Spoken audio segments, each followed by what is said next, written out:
আচ্ছা ঠিক আছে, আমার সুগার সিরাপ দেওয়া শেষ।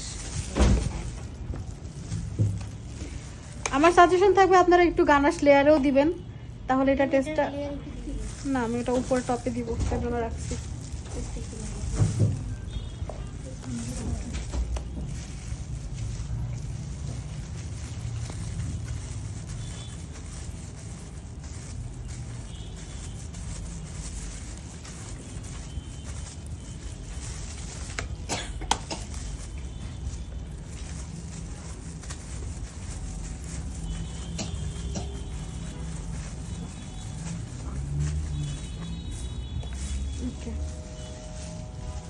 একদম সমান প্লেন যে সারফেসটা, এটা আমি উপরে দিচ্ছি, নিচেরটা উপরে।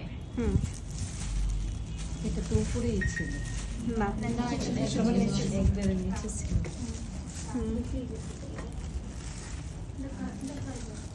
একটু ওর সাথে চাপা যায় না? হ্যাঁ, প্যালেট নাইফ দিয়ে কাজ করতেছি তো একটু স্পেস লাগবে।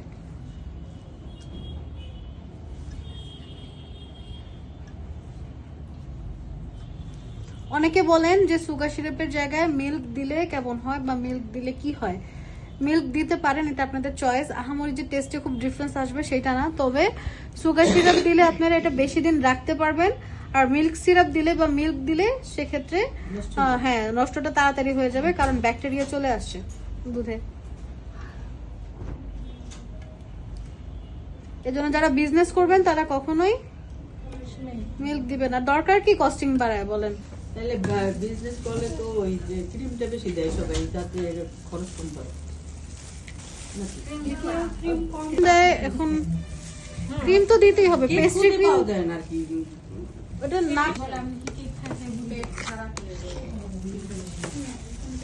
আচ্ছা আগে আমি চারপাশে একটু ক্রিম অ্যাড করে নিচ্ছি।